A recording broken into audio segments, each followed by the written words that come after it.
On today's episode of ADHd20, I hope I'm wearing fireproof pants because Matt's about to haul me into the hot seat. Woo! Oh, no, not again. Hi, Maddie.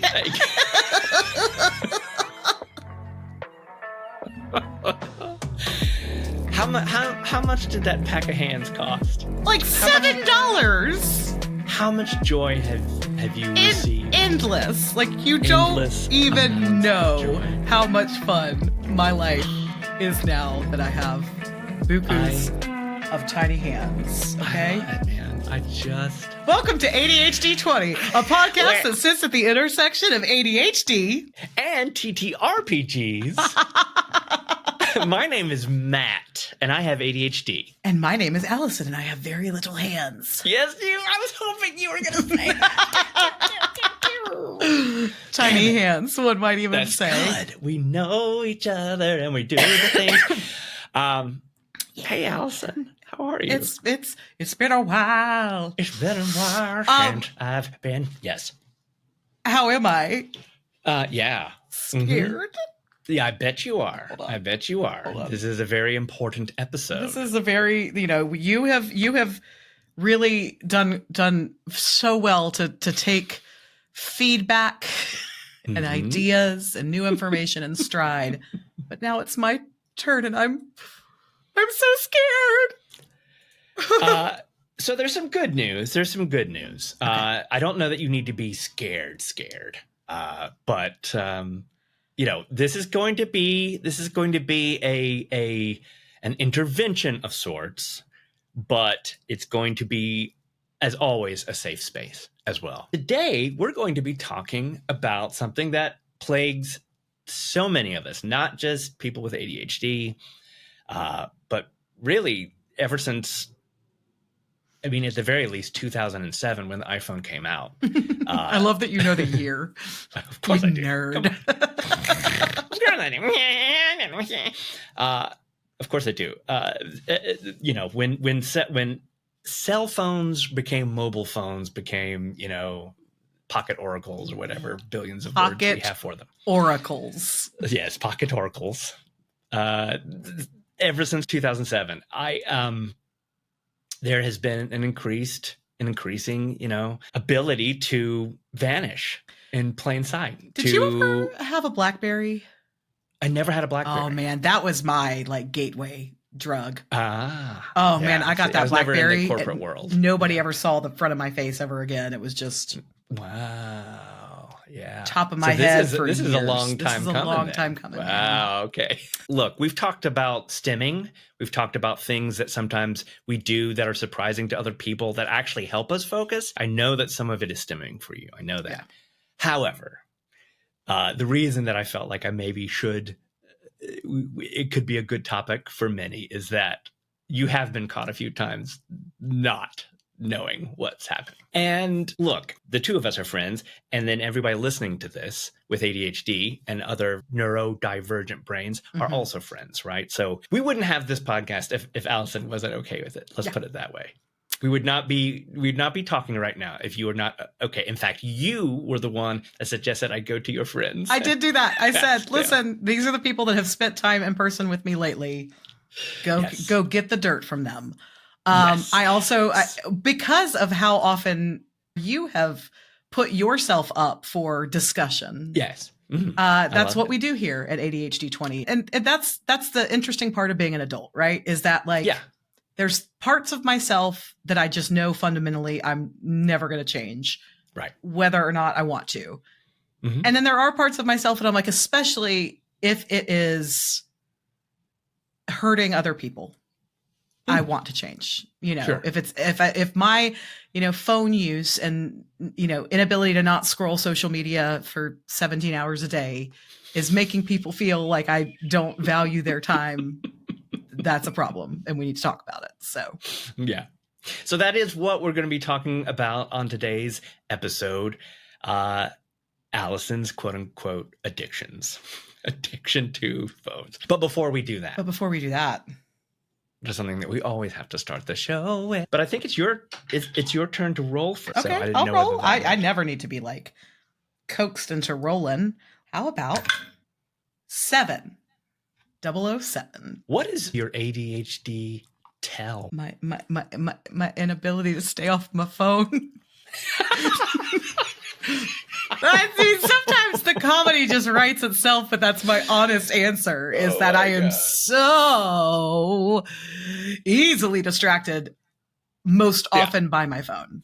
Yes. And and we're going to get into this. We're going to get it. So stay tuned. But the dice gods, man, they were listening for this one. They were listening. They were fully listening. But the fun thing about it is that, as we've mentioned many times, you and I have a very different strain of ADHD.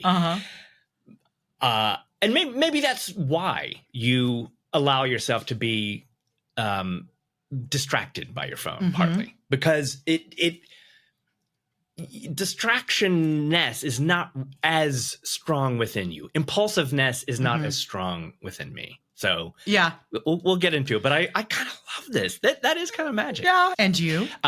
Oh man, I mean, where's your fidget spinner? Is it there? Come on. I mean, literally, right? I was using it just before I pulled up this chart. But I feel like there's so many ADHD tells for me. I feel like I wear it far more visibly than you do. Really? I mean, please convince me otherwise. I don't think that you don't wear it visually, but I feel like for both of us, like anybody spends 5 minutes in either of our presence and is armchair diagnosing either of us. The thing is, they don't have to, because we have both made ADHD our entire personality. We're basically vegans like that. But like it's like, there's CrossFit, there's being vegan, and there's ADHD, and like that. Those are the three things that you don't ever have to ask anybody about, because they will tell you. It's funny because I'm realizing as you were answering that question, as I was answering that question, that we made this list up back in season 1. Right. It's incredible. It's probably time to refresh the list. It is. But because it has, I mean, it really has been a beautiful, wonderful thing. How prophetic. But like, it's so, because back when we were first beginning this podcast, Matt, we did like, maybe not everybody was as familiar with our tells. Maybe we weren't as familiar with our tells, but like exactly 3 seasons later, like, I think that's a very laughable question to ask either of us. How we've grown. Exactly. I totally agree. I feel like I've only learned more tells in the last every day 3 years. Every day I'm like, how did we not know? How did we not know? Well, we did know. We knew. We did. But yes, I mean, specifically the obvious way that my brain is ahead of my mouth. And I don't start with a subjective sentences many, many, many times. And therefore, in my mind, I've already finished the sentence that I've just said out loud. And then everyone's like, what are you fucking saying? Another tell that I'm actually embarrassed about, and I'm trying really hard to work on, because I do film myself so much more, and I watch is the rocking. That's you say as I sit here. You're a rocker and I'm a twister. Yeah, so many tells. What are you gonna do? What are you gonna do? All right, that's me stalling. Yeah, you're stalling. So you have been called into the principal's office because. Let's take some deep breaths together, everybody. I'll start off by telling a story. Yep. Possibly because, number one, the distractible.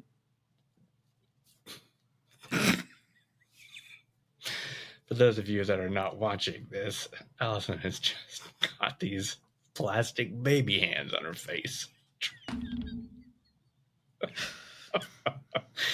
Okay, perfect example. Because the inattentive type of ADHD is mine, it has been a challenge for me my entire life, with and without medicine, definitely with and without diagnosis. I have developed ways that I could possibly minimize at least the appearance of being distracted. Does that make sense? So it takes a lot of energy and time and focus But for an example, when watching a television show or a movie, I am the guy who has to have it quiet. And it's not because I'm not interested in what the person next to me is saying.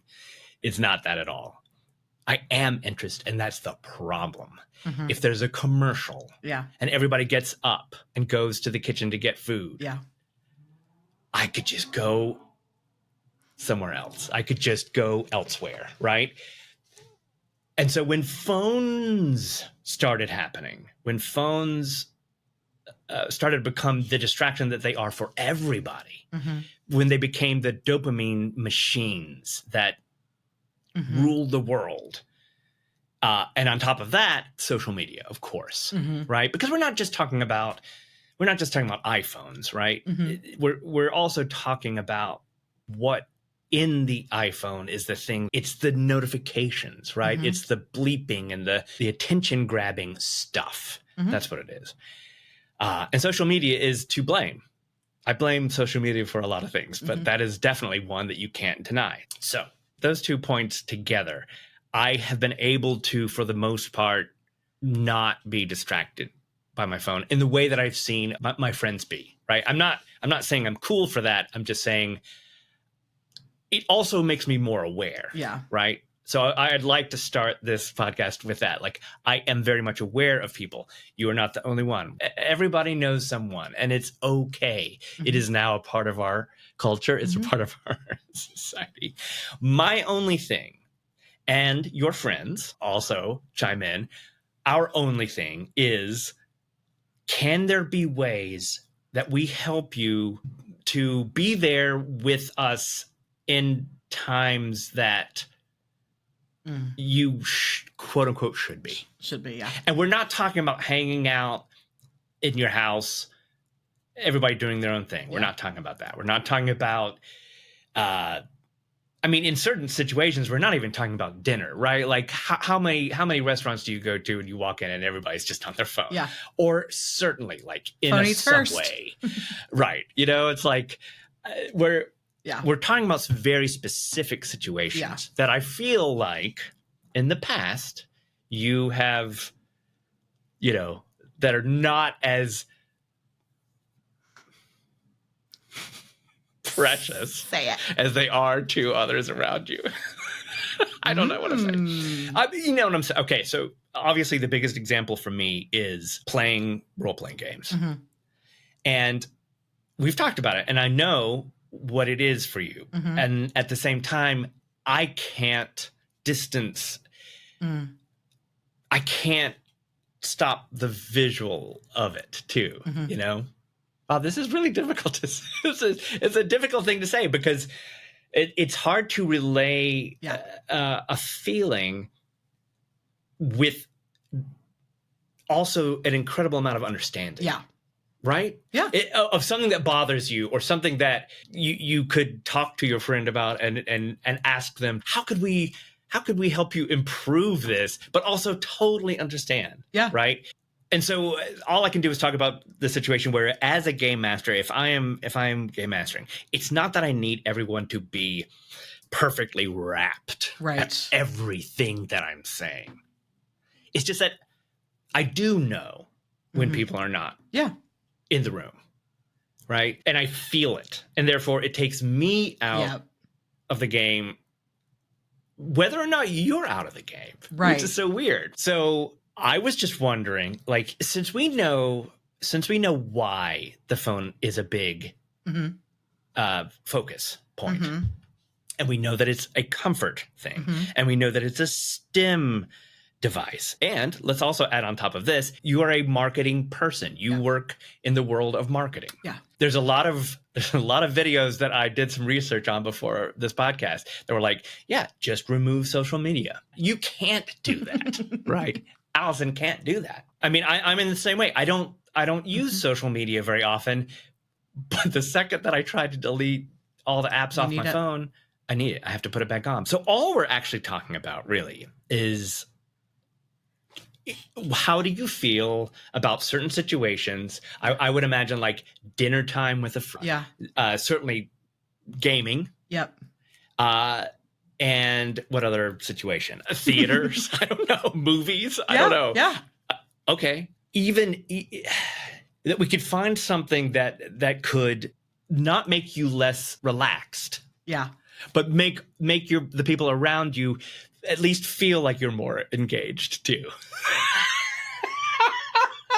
There were so many eggshells walking. I don't. Well, let me say, just as you have gone to great lengths to assure me that I am safe, I want to extend the same to you. Anything that you say here, I know is coming from a place of love. I think the point of this whole podcast, both this episode and then like ADHd20 on the whole, is about curiosity, right? It's about curiosity of like, just explain to me like what's going on in there so we can kind of reach this understanding. And ultimately what you're asking is there something, because and that's how we kind of started the episode, right? Is that like, if something I am doing is making somebody else feel some kind of way, right, let's have a conversation about it. Right. While also being like, because that's a relationship. That's a friendship, is like there's things that we all do that other people wish we didn't do, but then they do things that we wish they didn't do. And so there's just this kind of 100%. like give and take here. So anything that you want to say, Matt, like carte blanche, like please say it. It will make me /us this better. And there might be an actual answer that I can give you as to why I do that. I already have some answers based on the things you've already said. Yeah. It might be worth a conversation to see if there is a level of compromise that could make both parties somewhat equally comfortable. It might mean aha moments for other people, which has always, long been that it's not just about me and Matt here, but rather how everybody that we are lucky enough to be in community with, touch and reach and engage with the world around them. So, you can say whatever you want. There's a gentleman that I found online. His name is Reagan Rose, and I feel like he put it very well. And I also feel like it's appropriate for this podcast as it involves a sword. And he says that these mobile devices that we now rely on, their use of them, the power of them has become a double-edged sword. On the one hand, you have something that could actually sharpen your life, your productivity. It allows you to, in some ways, be more present. It allows you to communicate with people who don't have the ability to communicate, otherwise, or you can do things that we've never been able to do. But on the other side, the double edge is it dulls our attention. It dulls everybody's attention. Can I give an example of like something happening right now, real time, that I've noticed? Specifically about social media and the double-edged sword of it all. So we have Southeast has just been through 2 major hurricanes, Helene and Milton, in the last 2 weeks. Devastating. So, but the way that social media has kind of come to its aid and come to its rescue, and people were organizing ways to airlift supplies and rescue efforts, was a really incredible, amazing use of social media. On the other hand, there are people who put their lives and the lives of others in danger because they wanted the satisfaction of becoming an influencer, because they wanted the views. So they weathered a hurricane and didn't heed, the advice of the authorities and the experts in this situation, so they could watch their follower count and views go up, which can then hopefully lead to new and, in their mind's eye, better ways to make money. If that's not the epitome of a double-edged sword of social media, that's pretty good. That's a pretty good example. So I get it. I get absolutely all of that. I may have cut you off though in that excitement to you share didn't that. Really. No, I think that was a really good point towards the argument of even those influencers. Like, we're trying to build a community, right? We're trying to build a community. We love our community, and we count on you to be a voice. That is an important thing. It is your job. It is a part of who you are. So I think that if we're talking about any kind of quote unquote fixes, they're so simple. I think they're just so simple, because what we've already agreed upon is that you are using your phone in the way that it is meant to be, right? Both personal and professional. But I think also, like you've been saying, we're getting older, we're learning, we are trying to grow. I consider us to be self-aware, sometimes too self-aware, but But a lot of times that's really, really good. If I may defend myself on a couple of counts, Please. not that you're asking me to, but I do want to just give the full context for the people here who don't know me as well as you and Sarah, for example. Yeah. And I've had this conversation to varying degrees with a lot of different people over the years. One, social media makes me happy. It's why I kind of attempted to go into it as a career and then went, well, maybe not everything we love has to be our career. Right. And started to back out of it. But to your point, I still do use it as kind of the primary face on several platforms.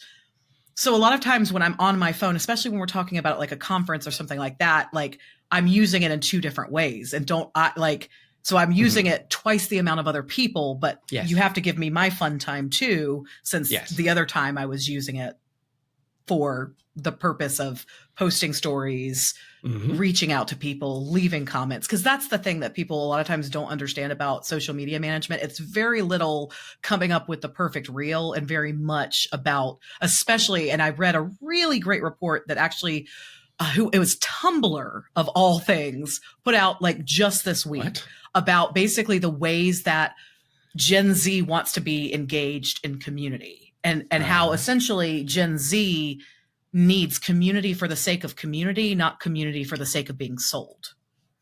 So they want to be invited to a community by any given brand just to be in the presence of talking about that thing that they might all like. Whereas millennials and Gen Xers, I won't lump the boomers into this. It's like they understood that the communities were more like, let me ask questions about this platform. Let me So like the more that we use social media, and that's the thing this is interesting to me, just like you have this hunger, this thirst, this quest, this drive for your tools and always want to be on the best, greatest, next platform. I have that same hunger for social media. I, got on Friendster in college, basically the day that Facebook went global and because I just missed by 1 year, I just missed being able to join Facebook in college.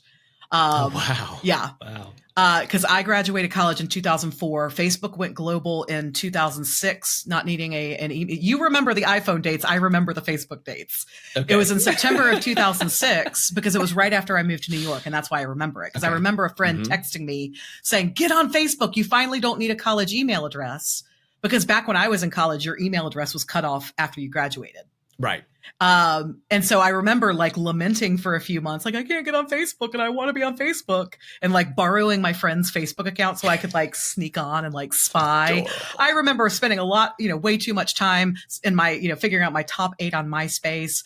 And then, so all of this pivots into early in my career, I was managing a team of hotel concierges and realizing that we could use platforms like Foursquare and Twitter to engage with potential clients, to potential brands we wanted. And this was way before anybody. I mean, this was BlackBerry days. This is before anybody was talking about influencers as a career and things like this. So this is something that has always interested me. And then from a, social person aspect, who's Southern, so I'm a little bit nosy, it's fun. I enjoy social media. And in the times in my life where I've stopped enjoying social media has been when I have taken myself off, shut down my profile for a minute, taken a step back, and I've gone through detoxes and cleanses and things like that. I actually purposefully do not have notifications on my phone for any social media apps.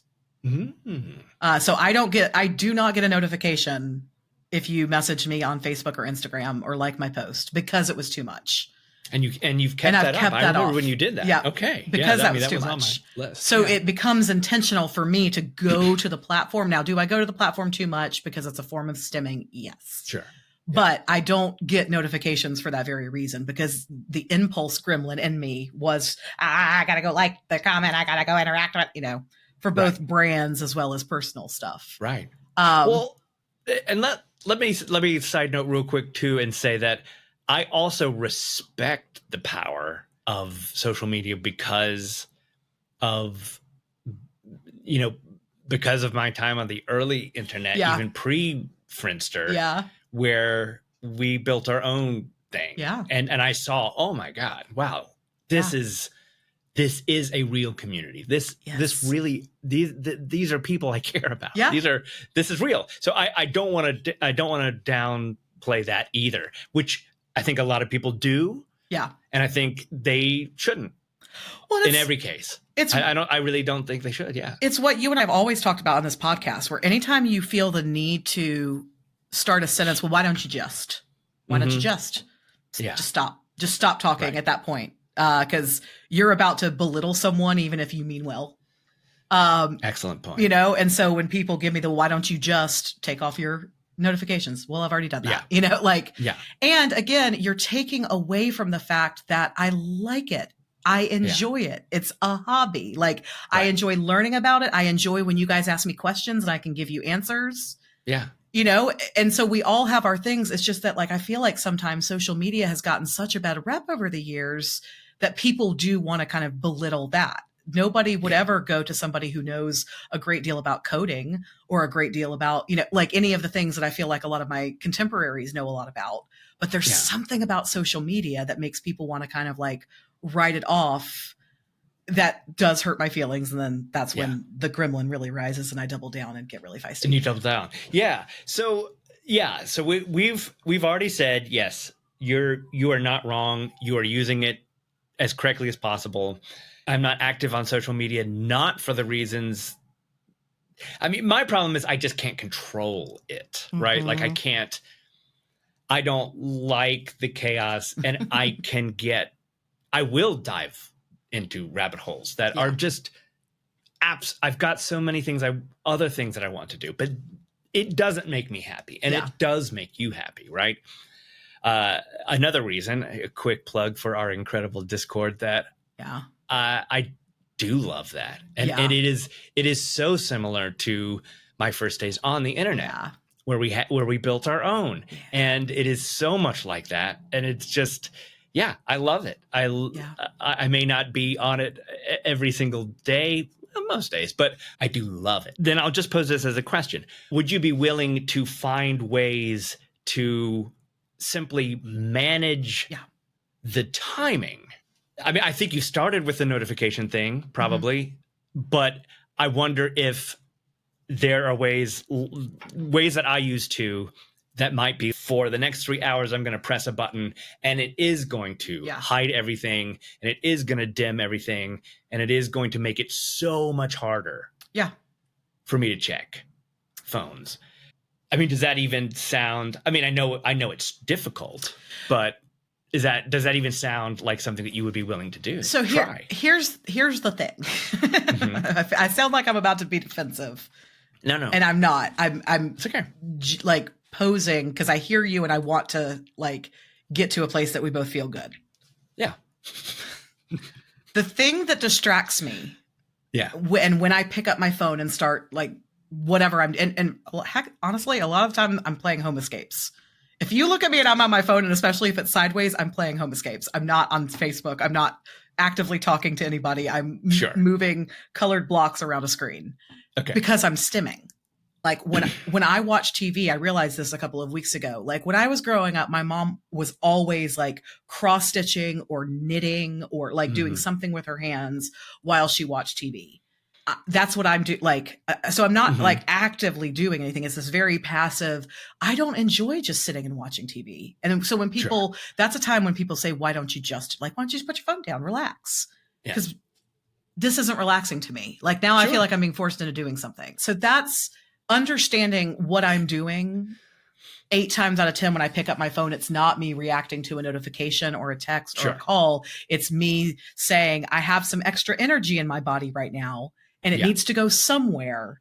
Otherwise, it's going to become disruptive in game. Yes. That's what I'm doing. Yeah. So yeah, let's put that on the table to all of your friends and anybody who is in a similar boat. Yeah. Right. And let's be sure that we are making the message clear. Yeah. That Allison is not trying to insult anyone. She is not bored. No. She does not wish that she should be doing something else. She does want to be here. And she simply, this is a way that helps her focus. Yeah. Okay. So we've got that. Yeah. And we're good with that. But what can we do to meet in the middle? Yeah. Yeah. So if my way is to be super stoic and say, you can't speak during the, again. Yeah, that's your way. Okay. That's my way. Yeah. That's my, I mean, it's intense because I I get annoyed because I'm trying so hard, like Yeah. that's not the way to be. Yeah. How can we find those middle grounds? As we've said a billion times, it all starts with communication. Yeah. It all starts with playing people this podcast so they understand. Yeah. Because it's hard. And then, so what do we do? Well, and that's what I'm wondering, like, what's, because I hear you and I absolutely want to give you the space to, like, I am always having fun when I'm playing D&D. It's just the fact that, like, it's like the difference of this podcast. You and I are the only two on it. So it's a direct conversation back and forth. My camera is my phone, so I actually can't play on my phone during this. But like, I don't expect or need to be constantly engaged. I understand that D&D is a collaborative thing and that everybody deserves their time in the sun, their time in the spotlight. So I would never want to rob anybody of that, nor would I want anybody to think that I'm uninterested because I'm listening intently, but I happen to be looking down. Yeah. So I don't know, like, because I want to solve it, right? Like, do I need to try knitting just so you guys can see me, like, leaning back here with I don't know, like I'm in this with you, Matt. I want to solve for this, but like, I also want to recognize, like my needs too. And that's the hard part, is that like your needs in this are very, very valid, especially to your point, like your type is inattentiveness. So there's things that I'm doing that are taking you out of the moment. Right. My type is impulsivity. So I need to be stimulated at all given times. I need the energy to go somewhere. Yeah. So how do we find a place that my energy can go that then doesn't detract your inattentiveness? Like, that's not fair. Is it me saying like, hey, everybody, I am picking up my iPad so I can open my coloring app because I want to, because that's the thing, is sometimes that repeat activity does help me listen better. Yeah. And be less of a chaos gremlin. Yes. Yes. I absolutely get it. And there are situations where I do it too. And so this podcast may be one of those situations where we don't immediately have an answer. Yeah. But here's one question that I have. So you have no notifications, but I wonder if I knew that you definitely weren't engaged in something else. Yeah. Like sometimes you will laugh, and I know that you're laughing at social media, even if you have been playing the game. Yeah. Right. Yeah. So I wonder how much of it is a pull. If we agree that playing the game is normal, it's just stimming, social media can't possibly belong to that same. No, because that is a fully different conversation. That's something I need to. Yeah, that's something I'm willing to give up for sure. Yeah. So what? And I think that is like a freaky easy fix. We create a focus mode for you, and all it does is locks all my apps that are not home escapes. Yeah, just and you can set it for 1 hour. You can set it for. You can call it D&D, and it's just it'll give you the game. Yeah, but it'll make it really hard. To access any of the social media apps. Yeah, I also wonder too. Like again, like is there a way to give a cue without taking you or anybody else out of game of like I'm here and I'm having fun, but my eyes are going to wander for a minute, or like, because that thing is like, is it better for me to go off camera in those moments? Like sometimes I get the wiggles and that's when I go off camera and like, I'm like in the room, but I'm just like marching in place or like having a little dance party. Because like like we talked at the top of the episode about like my ADHD tells, I am a 7-year-old boy with attention deficit hyperactivity disorder. Okay. Like I literally have to move energy out of my body in a very physical way a lot of the times. But I wonder, there's like reactions on Zoom and things like that. If I put if we assign certain reactions, where it's like the heart eyes react, and you can see it at the top of my screen that says, I'm here, I'm paying attention, but I'm looking down because I need a stim, like, could we try something like that? Absolutely. I think that's a great idea. Okay. And the mindfulness of it. Yeah. Could be really cool. Yeah, exactly. Right? Which I think we all could be better. Because that sets the upfront contract of like, I'm going to look at my phone now, but I'm not going to look at social media because I respect you, my dungeon master. I respect my fellow players. Yeah. Now is not the time to be scrolling Facebook. But I got a stim. You guys. I got a stim. Yeah. I mean, when we're playing in person, those beautiful times, very few of them, but when we get to, and you stand up and start dancing around, never bothers me. Okay. Never takes me out. Never distracts me. Okay. Because you are dancing, but you're still looking at us. You're there. I can tell. You know, it's like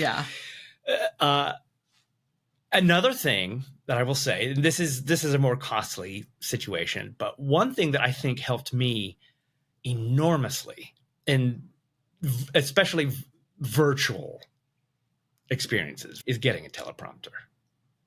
Because I'm looking at you. I am looking at you right now. I'm looking at your face. See, I'm having to look down and then up to my camera. And you're looking down, and you could look at any. Yeah.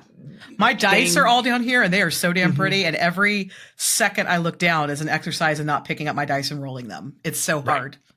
But under the table, this thing has been spinning for how long? For 56 minutes and 48 seconds. This has just been spinning, right? That's fine. But I know that I'm respecting you by looking into my camera because of this teleprompter. And I'm just like, and it really helps me. Yeah. Because I'll say this too. Like, I know for a fact that, like, for me, a lot of it, especially the social media aspect of it, has to be kind of cold turkey. This is why when I go for walks, I don't take my phone at all. It's why I stopped wearing an Apple Watch, because like that was in my brain, like the one time of day that like I can't be trusted when I'm on a walk to not pull my phone out of my pocket. I can't be trusted to not see if I have any notifications. So the only way, that's why when I've needed breaks from social media, I've had to just remove myself from the platforms temporarily. Right.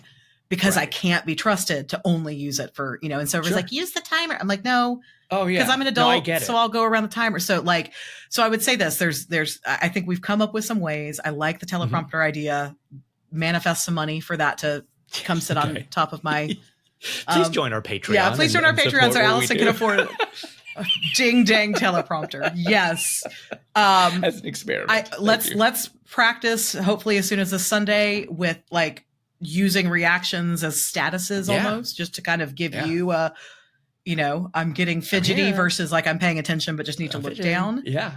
And then you know, the other, I would say this just to you, Matt, as my friend, and any of my friends who may be listening, or anybody who this episode has resonated with and wants to know how to approach the subject with someone they love.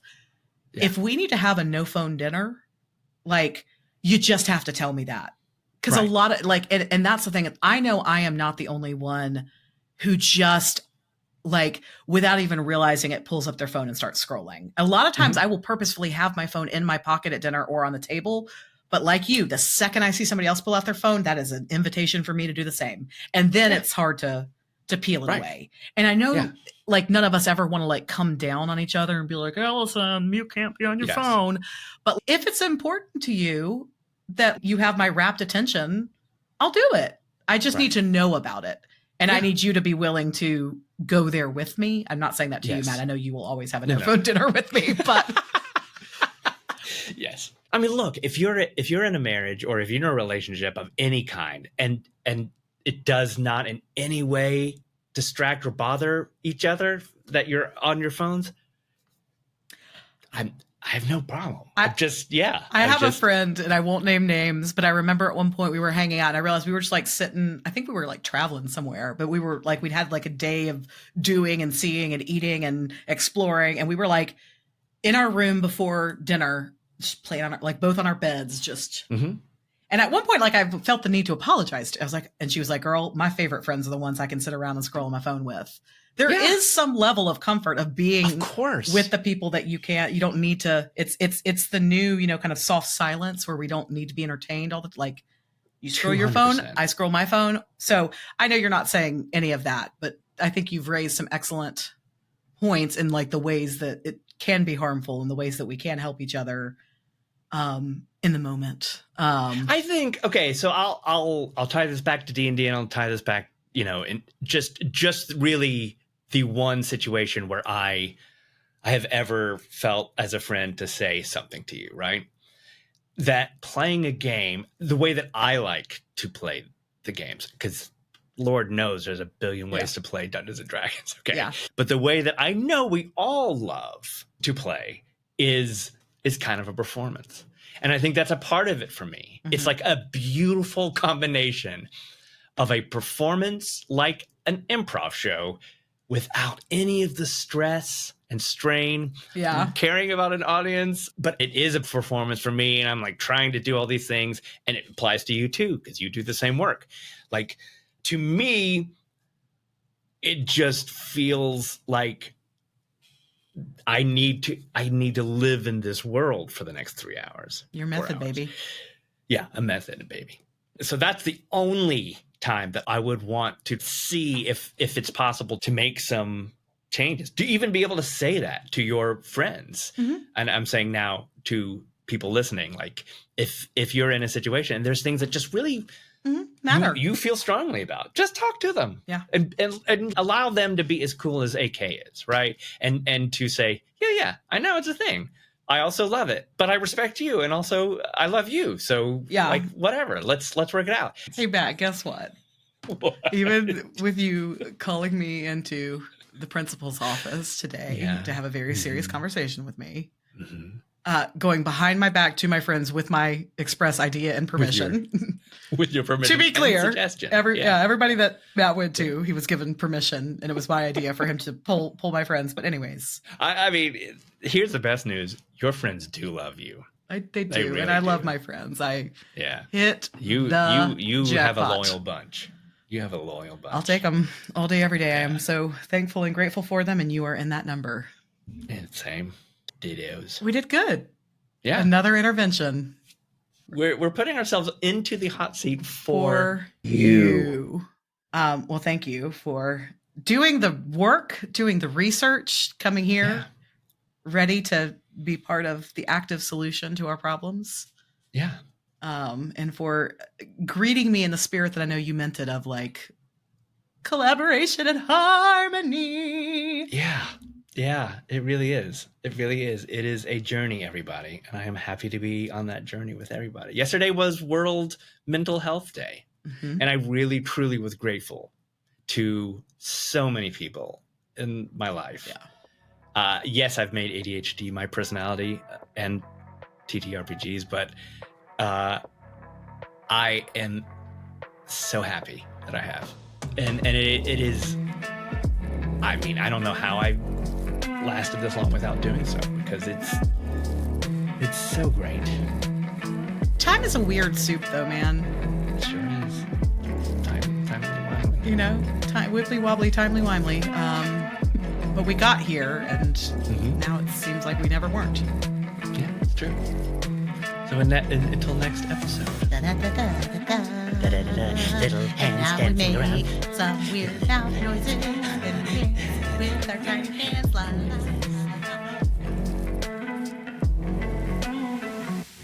ADHd20 is a creation from The Pocket Dimension, a multiverse where we explore neurospice, rolling dice, and so much more. Come chat with us in our Discord server, open to all. The join link is in our show notes. Ready to level up your support? Check out the Pocket Dimensions Patreon, where you can get access to bonus content, be the first to hear new episodes, and even play TTRPGs with us and our friends. The best way you can help us, though, is just to share the gift of ADHd20 with the people that you think will like it. We love that you're here. Thank you for entering the Pocket Dimension.